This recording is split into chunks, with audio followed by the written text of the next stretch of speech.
नमस्कार, आप सभी का स्वागत है न्यूज ब्लास्ट में और आपके साथ मैं हूं दीपा वाफिला। खबरों की तरफ आगे बढ़ते हैं। माकन एमएलए फीडबैक की झलकियां आपको दिखाते हैं, बताते हैं। 2 दिन तक विधानसभा में विधायकों का जमावड़ा आपने देखा। ऐसे में विधायकों के बीच काफी देर तक गपशप हुई है। जो 2 दिन तक 3 दिन तक मंथन चला, जो संवाद हुआ, इसी को लेकर विधायकों के बीच में अब गपशप शुरू हो गई है। काफी देर तक गपशप भी रही। सचिन पायलट की अनुपस्थिति भी विधायकों के बीच में चर्चा की बात रही। मंत्रिमंडल फेरबदल विस्तार पर भी विधायकों ने अपनी बात रखी। गहलोत कैंप के विधायकों ने अपना तर्क भी दिया। गहलोत कैंप के जो विधायक पहुंचे थे संवाद का हिस्सा बनने के लिए, उन्होंने अपना तर्क दिया और कहा कि अनुपातिक दृष्टि से नहीं होना चाहिए किसी भी तरह का असंतुलन।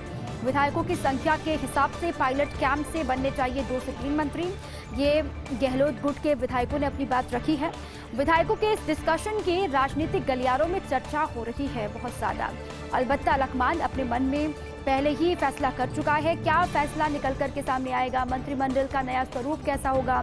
फेरबदल विस्तार में किसको जगह मिलनी है? क्या कुछ होना है? इसको लेकर लखमान अपने मन में पहले ही फैसला कर चुका है। अब है केवल इस फैसले की घोषणा होना बाकी।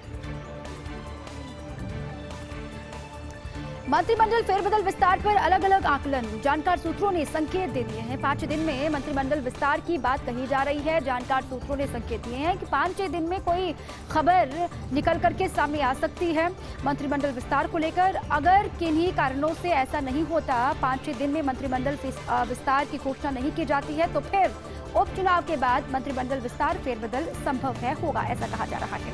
क्योंकि संभवतः आने वाले 1 सप्ताह में हो सकती है उपचुनाव की घोषणा। अगर ऐसे में जो जानकार हैं वो भी बता रहे हैं कि 5-6 दिन में कोई तस्वीर साफ नहीं होती है, मंत्रिमंडल विस्तार फेरबदल नहीं होता, तो फिर इंतजार थोड़ा सा लंबा हो सकता है। उपचुनाव के बाद में कोई पक्की खबर निकल करके सामने आ सकती है। मंत्रिमंडल विस्तार फेरबदल को लेकर इंतजार अभी और करना होगा, ये संभावना है। मंत्रिमंडल फेरबदल और जिलाध्यक्ष नियुक्ति का ये पूरा मसला है। अजय माकन दिखा रहे गजब की फुर्ती और कार्यक्षमता। मंत्रिमंडल फेरबदल और विस्तार, साथ में जिलाध्यक्ष नियुक्ति का पूरा प्रकरण है। अजय माकन दिखा रहे गजब की फुर्ती और कार्यक्षमता भी। कल जयपुर से दिल्ली पहुंचते ही तैयार की अपनी रिपोर्ट अजय माकन ने और देर रात तक रिपोर्ट लखमान को सौंपी, क्योंकि सोनिया गांधी, खबर ये कि 5 अगस्त को अमेरिका जा रही हैं और 21 अगस्त को उनकी वापसी का कार्यक्रम है। प्रियंका गांधी भी निजी कारणों से 2 दिन पहले ही विदेश जा चुकी हैं। ऐसे में दिल्ली से जुड़े सूत्रों ने ये संकेत दिए हैं कि राजस्थान का मसला लखमान की प्रायोरिटी में है। पहले पंजाब का मसला सुलझाया, उसके बाद उत्तराखंड, अब चूंकि राजस्थान का मसला फंसा है, ऐसे में लखमान की प्रायोरिटी में राजस्थान का मामला है कि जल्द से जल्द यहाँ पर सब कुछ ठीक हो।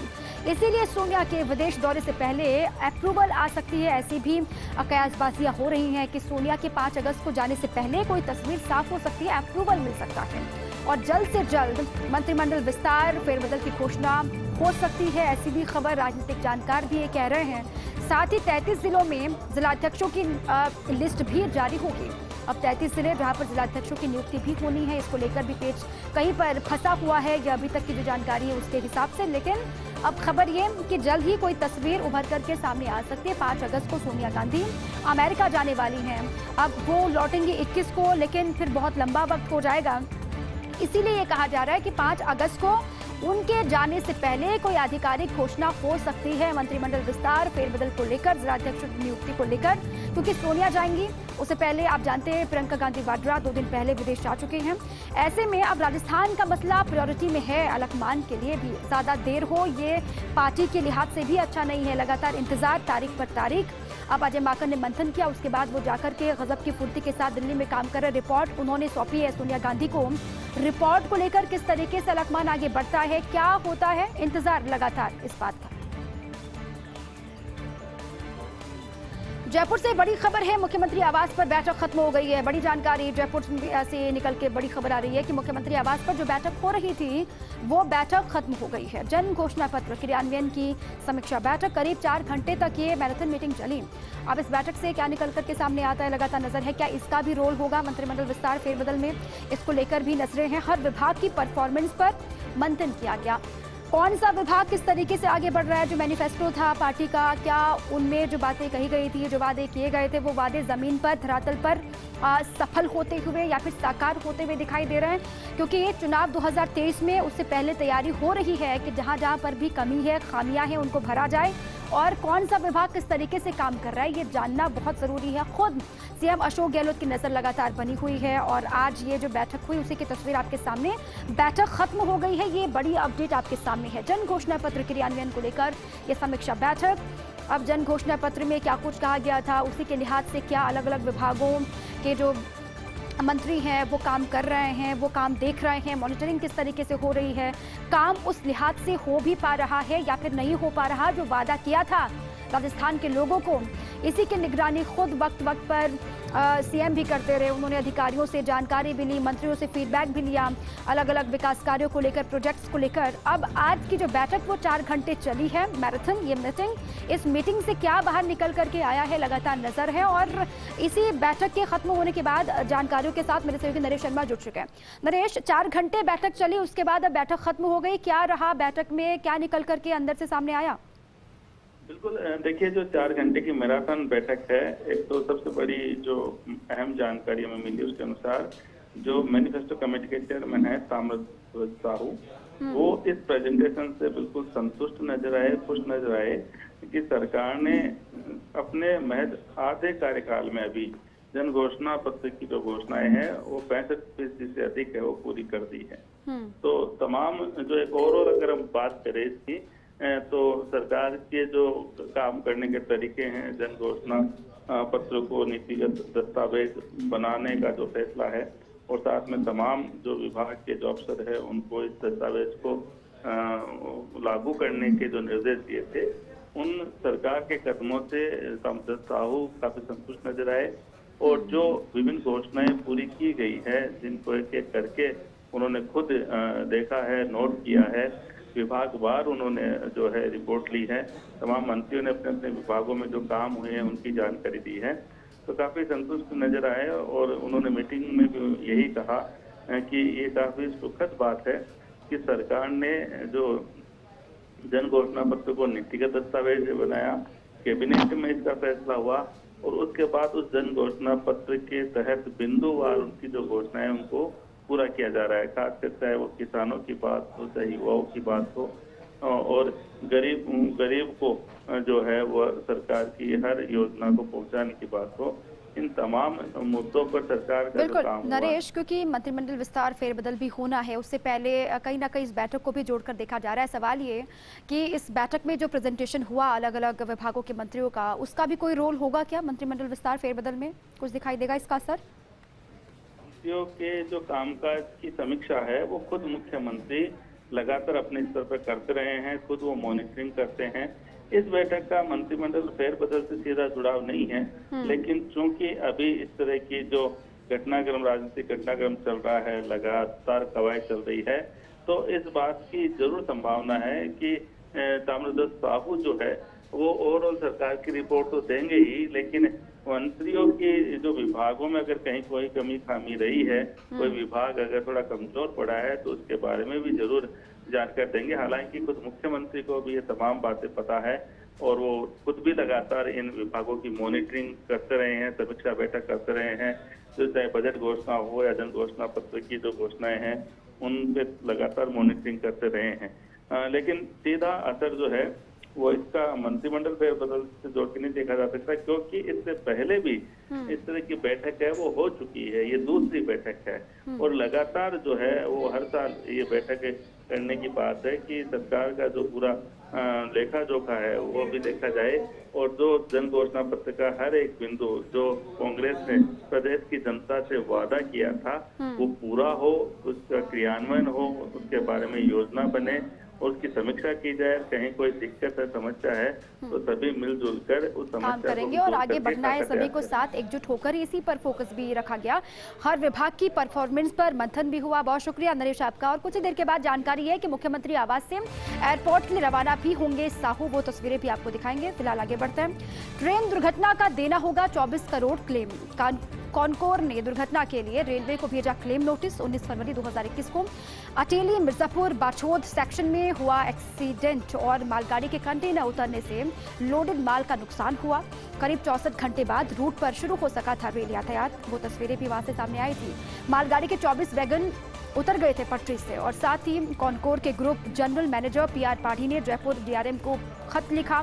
मालगाड़ी में भरे freight handling charges, damaged cargo के लिए charge, container carriage wagon charge का भुगतान करने के लिए खत लिखा गया है। अब इसको लेकर यहाँ से क्या रुख होता है, हालांकि खत उन्होंने लिखा है, इस खत के बाद क्या रिएक्शन होता है, किस तरीके से आगे खबर निकल करके सामने आती है, लगातार नजर रहेगी। ट्रेन दुर्घटना का ये जानकारी है कि 24 करोड़ का क्लेम देना होगा और इसीलिए भी खत लिखा गया है। मालगाड़ी में भरे freight handling charges, damaged cargo के लिए चार्ज और साथ ही कंटेनर कैरेज वैगन चार्ज का भुगतान करने के लिए खत में जिक्र किया गया है। मालगाड़ी डिरेल से कितना हुआ नुकसान, कितना भरना होगा जुर्माना, ये बड़ा सवाल। कॉनकोर ने कहा मालगाड़ी डिरेल होने से 25 वैगन पलट गए, इनमें 56 कंटेनर लदे हुए थे, इन सभी का माल खराब हो गया। न केवल ये नुकसान हुआ, माल को हटाने और सफाई पर भी खर्चा हुआ है, ये कहा गया।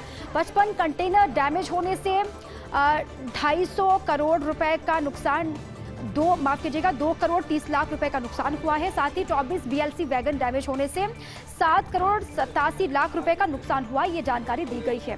टेनर्स में भरे 7 माल यूनिट से 13 करोड़ 28 लाख का नुकसान हुआ और रेलवे द्वारा माल परिवहन के लिए लिया गया किराया 24 लाख 38 हजार रुपए। कंटेनर्स के लिए हैंडलिंग चार्जेस 4 लाख 68 हजार रुपए और अन्य मिसलेनियस खर्चे 22 लाख 86 हजार रुपए।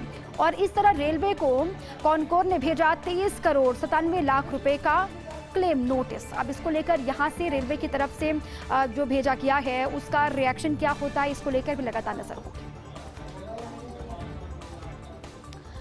Multi state credit cooperative society निशाने पर है। लगातार लंबे वक्त से तमाम शिकायतें भी multi state credit cooperative society निशाने पर। ऐसी सोसाइटियों का कल से होगा निरीक्षण, ऐसी तमाम जो सोसाइटीज होंगी उनका कल से निरीक्षण होगा। अनरेगुलेटेड स्कीम में पैसा जमा करने वाली सोसाइटियों के खिलाफ मुकदमे दर्ज होंगे। रजिस्ट्रार मुक्तानंद अग्रवाल के आदेश के बाद कल से विशेष अभियान चलाया जाएगा। सोसाइटियों के निरीक्षण की 15 सितंबर तक पेश करनी है रिपोर्ट। ये भी जानकारी दे दी गई है कि 15 सितंबर वो तारीख है जब तक सोसाइटियों के निरीक्षण की पूरी रिपोर्ट पेश करनी होगी। अनरेगुलेटेड स्कीम के तहत पैसा जमा करने वाली सोसाइटियों के खिलाफ पुलिस एसओजी में होगा मुकदमा दर्ज, ये जानकारी है। और 43 मल्टी स्टेट क्रेडिट कोऑपरेटिव सोसाइटियों का निरीक्षण किया जाएगा। इसके लिए बाकायदा एक अभियान छेड़ा जाएगा और उसके बाद निरीक्षण होगा, किस तरीके से आगे बढ़ रहा है, किस तरीके से काम हो रहा है, क्या खामियां हैं, क्या कमियां हैं, इसको भी एक रिपोर्ट के आधार पर देना होगा। कल से अभियान शुरू हो रहा है, अभियान किस तरीके से आगे बढ़ता है उस पर भी लगातार नजर। टोक्यो ओलंपिक में भारत की उम्मीदों को झटका लगा है। बैडमिंटन के सेमीफाइनल में पीवी सिंधु को हार का सामना करना पड़ा। हिंदुस्तान की बहुत ज्यादा उम्मीदें थीं पीवी सिंधु से, लेकिन अब ये खबर निराश करने वाली है हर हिंदुस्तानी के लिए। टोक्यो ओलंपिक से ये खबर निकल करके सामने आई, जिसके बाद ये झटका है साफ तौर से भारत के लिए। उम्मीदों को झटका, जो पदक की उम्मीद जगी थी पीवी सिंधु को लेकर, लेकिन वो उम्मीद आज झटके में तब्दील हो गई। बैडमिंटन के सेमीफाइनल में पीवी सिंधु हार गई। सेमीफाइनल में 18-21 और 12-21 से सिंधु हारी। ताइपे की ताई जू इंग ने पीवी सिंधु को हरा दिया। हालांकि सिंधु के पास अभी भी कांस्य पदक जीतने का एक मौका है, अब नजर उस पर भी टिक गई है कि वहां पर कम से कम सफलता मिले। उधर बॉक्सिंग में भी आज पदक से भारत को निराशा ही हाथ लगी।